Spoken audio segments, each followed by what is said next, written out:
Hello and welcome to the first lecture of this new section on developing a robust denial management process in this course, Master in Revenue Cycle Management.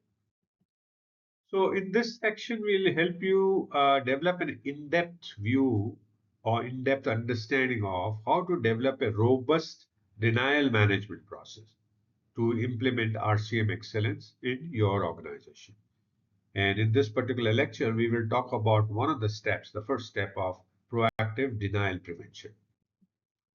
So, how do you think you can go ahead and develop a robust denial management process?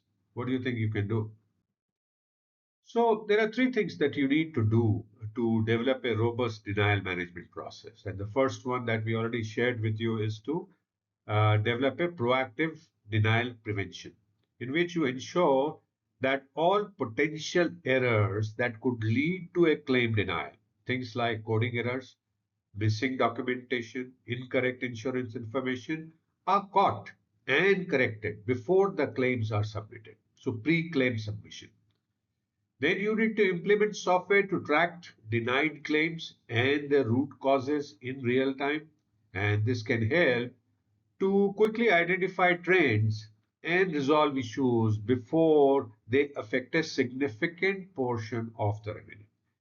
Then create a specialized denial management team tasked with quickly reviewing, correcting, and resubmitting the denied claims.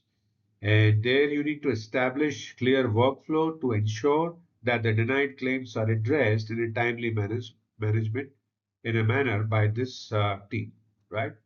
So these are the three things. So let's take a look at how to develop a proactive denial prevention. So what do you think? How can you develop a proactive denial prevention? So to ensure that the potential errors leading to claim denials are caught and corrected before claim submission, US healthcare organization needs to implement a structured process with tools, checks, and training for the accuracy of your claims that you're going to submit. Now, how can you establish such a structured process? Let's take a look at that. Right.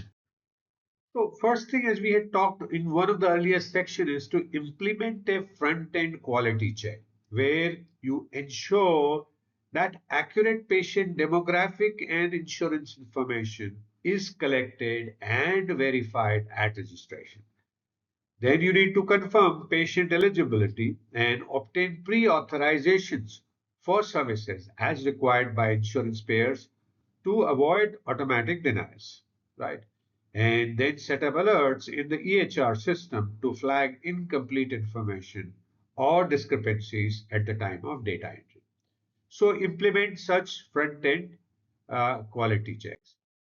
Then you need to invest in automated claim scrubbing tools, right?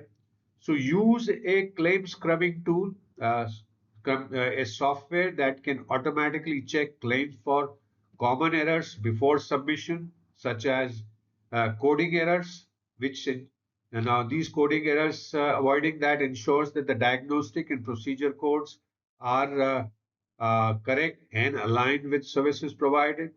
The avoiding bundling error detects cases where services could be built together as a package. In this automated scrubbing tool, you can detect such cases. And this tool then finally alerts staff if the documentation required by the payer is missing.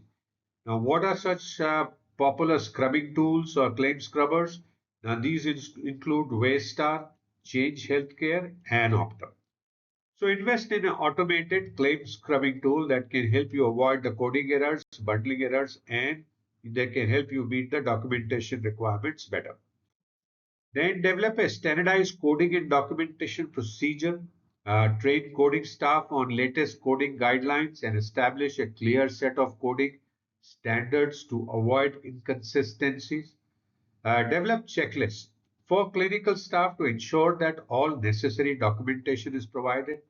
And some EHR systems can auto check for the coding compliance, suggesting the correct code base on the clinical note. So automate for code verification as well. So use such systems that can do the coding verification, validation automatically. Then conduct a pre-submission audit, perform regular audits on a sample of claims before submission to catch common issues, and your audit could focus on documentation completeness, where you verify that every claim includes required documentation such as provider notes, tests, and prior authorization. You can also folk audit on coding accuracies to check that all diagnosis and procedure codes are accurate and properly assigned. And later on, escalate high risk claims, flag high value or high risk claims for additional reviews. Then utilize analytics and machine learning for error detection, implement analytics tools to detect patterns that could lead to denials, such as specific codes or providers associated with high error rates, right? And also, you can use machine learning models, the AI models, that can prevent claim denials by analyzing historical data, uh, helping prioritize claims that will need extra scrutiny. So like that, you can utilize analytics and machine learning for error detection.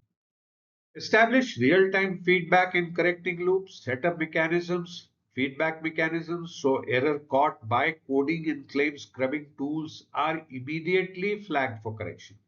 It should not happen that the tools are detecting, but nothing is happening on those things.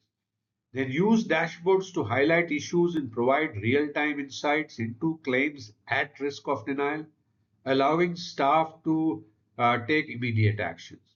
So establish such real-time feedback and correction loops. Then train staff on denial prevention and compliance.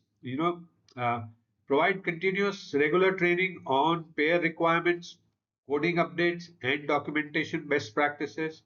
Provide denial specific training, educate staff on common denial reasons and how to avoid them, like understanding when certain procedures require additional documentation or modifiers. So, train staff on denial prevention and compliance. Track and report denial trends. Regularly analyze denial trends to understand root causes such as missing information, incorrect codes, or insurance eligibility issues. Track KPIs like first pass acceptance rates, denial rates, and denial resolution time to assess and improvement performance over a period of time. So, by combining these strategies that we outlined in these 8 steps, you can improve claim accuracy, minimize denials, and accelerate revenue cycle performance.